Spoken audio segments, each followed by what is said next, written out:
breaking down the Bears Commanders, I really like that the Bears are finally adjusting back.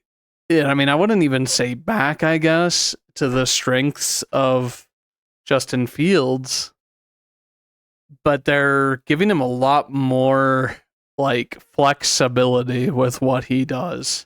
Don't get me wrong, I think he can pass from the pocket. We definitely saw a little bit of that Thursday night, but I think that the Bears, ultimately the strength of this team is the offense because I think that the defense doesn't really have like an elite pass rusher, at least a proven elite pass rusher. They seem to be, I wouldn't say pass rush by committee or anything, but it's like pressure comes from different spots depending on, the play and that sort of thing. But then the Commanders, they did get good pressure on Fields. They were making him move. They were actually getting sacks on him. They just really didn't have much production on offense because I think that the Bears, they brought more pressure than what you would expect from their defense. And if, that continues, then that's good for them. But the Bears, I will say this, I don't think that they were as bad as, their record states. I think that like the media, possibly over-heightened exactly what was going on with them and how much drama there is. But I think it's a credit to Fields. I think, they were even saying, I can't remember which player they asked, but after every loss, Fields seems to be even more locked in to break their losing streak dating back to last year where they lost a lot of games in a row. But yeah, credit to the Bears. I think they definitely maybe outplayed themselves against a Commanders team that has been scrappy this year against good teams. But then moving on to Sunday, we have Jaguars Bills, and I'm not going to lie to you, the Bills, after coming off a dominating win against the Dolphins the previous week, they ran up against the London Jaguars is what I'm going to dub them as, which I think sounds kind of funny because I think that they actually play better over in London than they do in Jacksonville. I don't know what it is with this team, if they can harness that energy or whether it's the place or whether it's the fact that they just know how to play there better because they used to be like the poster child team to go over to London and they seem to, I wouldn't even say, I don't know, I guess, how many home games they have to away versus neutral. What's supposed to be neutral, but they obviously have more of a home crowd over there because they've been there a number of times. But the Jaguars limiting the Bills, I think, to 32 yards rushing is huge. I think that even though the Bills aren't a huge rushing team, the fact that they have, Allen who can bust it loose for a lot of yards and be essentially just like a free runner at times, being able to contain him and make sure that like Stefon Diggs doesn't have a big day is huge. And if the Jaguars can harness that, they are now my pick to win the AFC South. And that leads to the next game of the Texans Falcons. I think that the Falcons kind of eked by here. They got kind of lucky, and the Texans definitely kind of didn't play up to how I thought they would offensively, to be honest with you.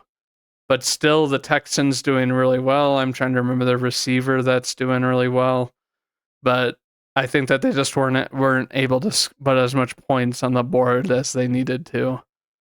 I'm not going to talk about Panthers-Lions. I think this does show, though, that the Lions defense is still a liability. I know it's only 3 touchdowns and a field goal, but, against a Lions team that is considered top 10 in the league, to give up 24 to a Panthers offense that has struggled to find its identity and doesn't really have that much star talent is troubling. Like the Lions, to me, yes, they have a good record. They have, very good defense. Aiden Hutchinson is the real deal. And the Panthers, they just haven't really done very much offensively, in my opinion. But Yeah, I mean, the Lions, pummeling the Panthers. The Panthers' defensive struggle is still apparent. I don't know what's going on because last year they were definitely doing a lot better. And they're very young defense, and they seem to have taken a big step back this year. Moving on to Titans Colts. This kind of goes to show me again that the Titans are not really a team that's going to be very good. The Colts, I wouldn't say super surprising that they're good this year. I think that they are very well coached. I think that they have a very good system. And even the fact that Minshew has been starting, Minshew's looked very, very calm and collected. And that's what a pocket passer needs to be. But the return of Jonathan Taylor, he obviously got limited carries, but they looked very good running back. I wouldn't say by committee, but they were shuffling them around a lot.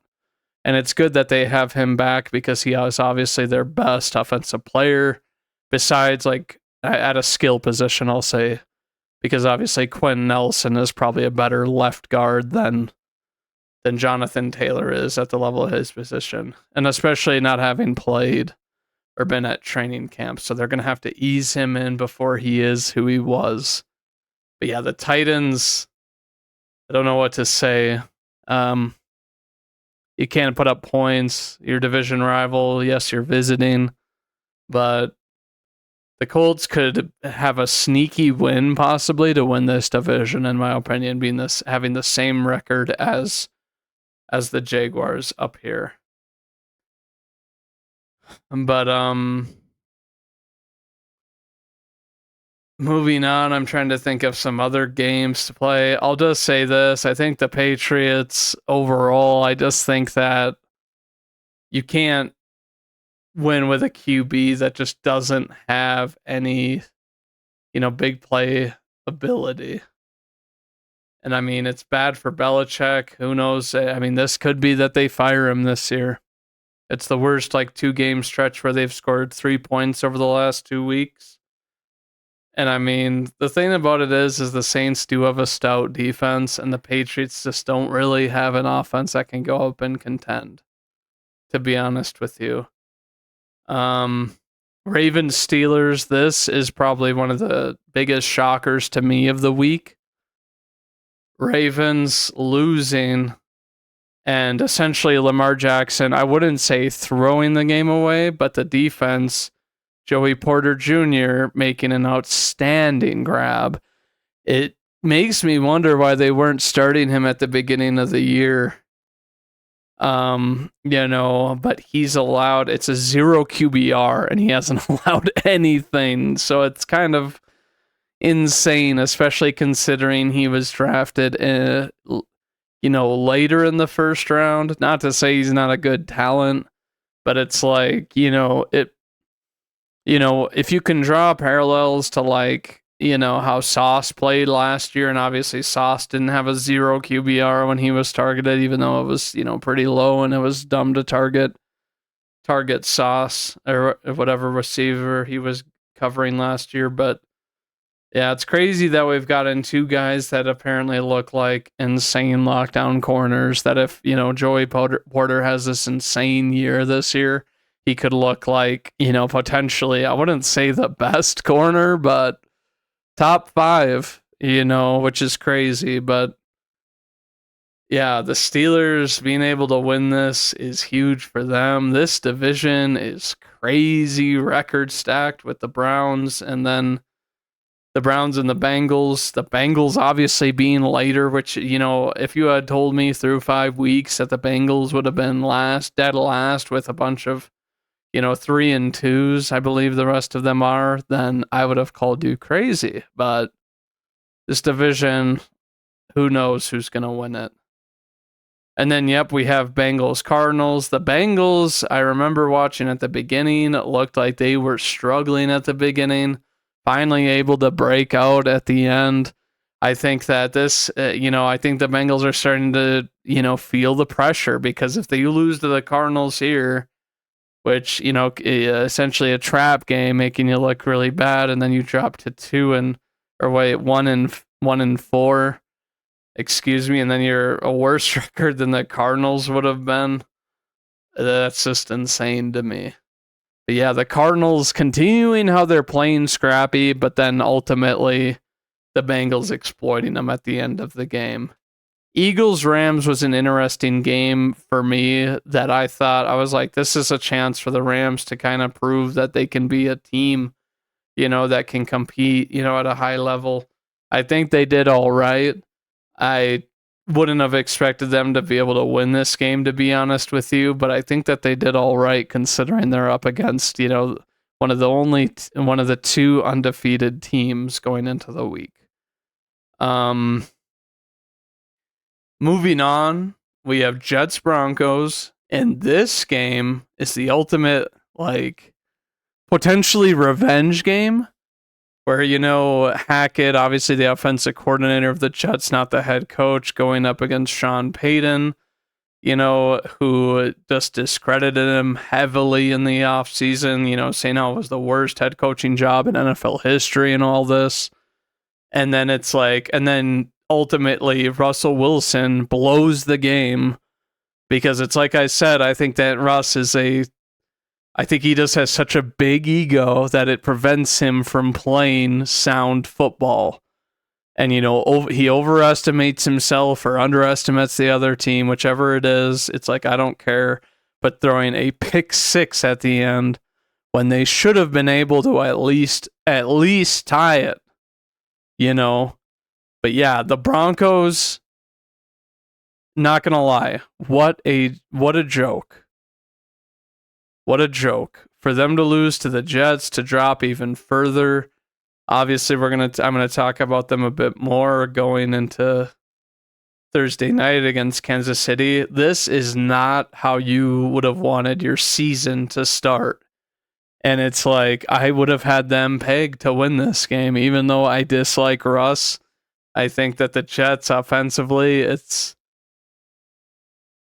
interesting to me because the Jets, they seemingly keep getting better each week. But yeah, a really stupid throw, that he never should have made. Sean Payton, when he goes to the sideline, looks at him like you just, what was this throw? No reward on this.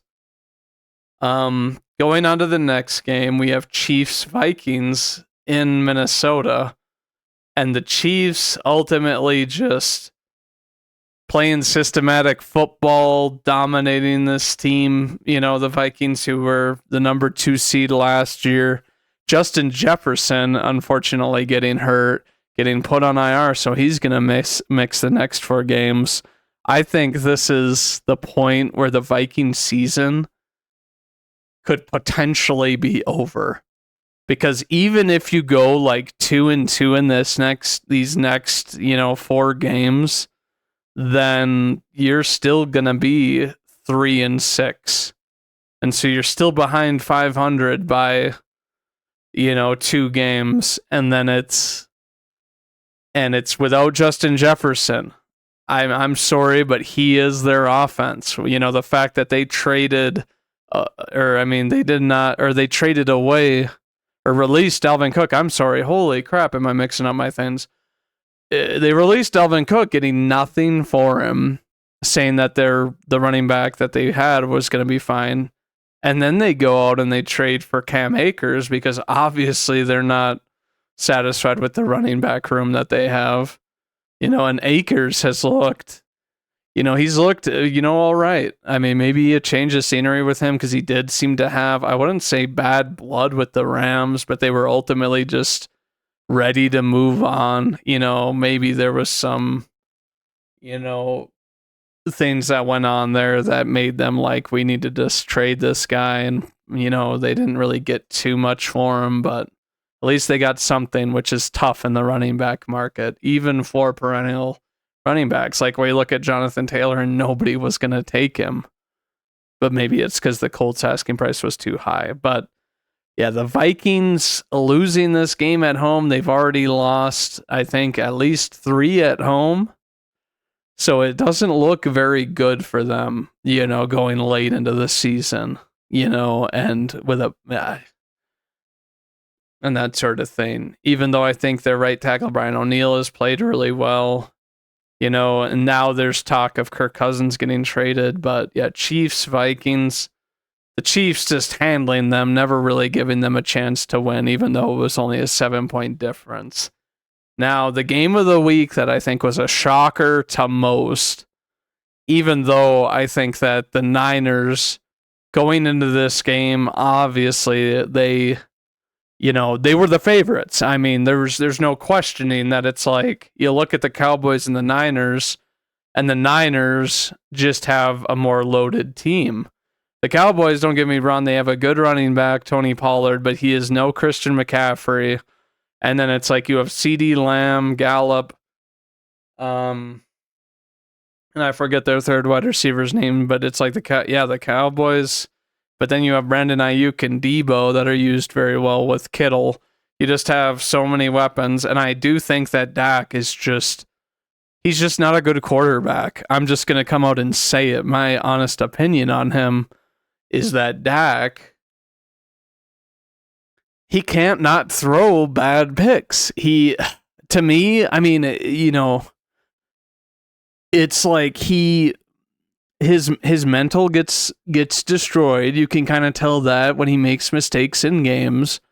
And then the other thing is that, even if McCarthy is calling the plays, it doesn't matter what you call if Dak can't, throw. And if you can't throw, teams are going to square up against the run, and Tony Pollard isn't going to do that much because he's not a power back, and the Niners are going to get constant pressure or whatever. The team that beats the Niners is going to have to be able to at least pound the ball a little bit in order to make them, to keep them honest and stack the box in order to, do anything. But yeah, I'm not going to lie. Like, didn't think the margin would be this big. And then there seems to be like bad blood to the Cowboys and the Niners, but the Niners seem to have a really punkish attitude about it. But, they're like, oh, just wait and see. It's not going to be very good for them if we play them again, which I just don't buy. I do not buy. They have a quarterback that fits their system a lot better. And I mean, not going to lie, I think that Dak, not that his system doesn't fit him, but it's like he's had, more than enough talent on his team to be able to score more than 10, even against a Niner defense. That's just my opinion. But yeah, Purdy looks really solid. And I just don't think that it's like, with Shanahan and the way that they call their offense, it's like, it's hard to prepare for. And it's going to take, you're going to have to not only be opportunistic, but you're going to have to be physical with this Niners team, which they can out physical just about any team, I feel like, in the league. Moving on to Monday night, my Packers against the Raiders. If you watch this, you kind of realize that it's like, 3 interceptions from Love, obviously a career high for him, and it's been a lot of interceptions these last 2 weeks. He had 2 against the Lions and then 3 in this game. I personally don't know what happened, on his first one to a linebacker, that it's like they pointed out that he had a 2-year extension. So it's like essentially I wouldn't say a nobody, but he's obviously more of probably a bridge player, type of thing, where it's like, who is this guy? And the thing that I'll mention is that the Raiders defense, and I joked with my sister, I was like, who their defense is? It's Max Crosby, because Max Crosby is top 5 for pressures and has a good amount of sacks. And I don't necessarily think the Packers handled it poorly, how they played him, but I do think that they should have had somebody in, as the emergency blocker at running back. Like, they should have had AJ Dillon back there to at least chip him or delay him from getting from Love, because sometimes that is all you need. And I don't know what's going on with Love. I think that, Watson coming back is interesting because it looks like he's trying to force it to him too much, which is just not a good thing. Once teams catch on to that, you're just going to throw more and more picks. I think this is going to, I do think that, don't get me wrong, I think that Love is the future. I think that what we saw in the first 3 games showed that he is a leader and he is resilient.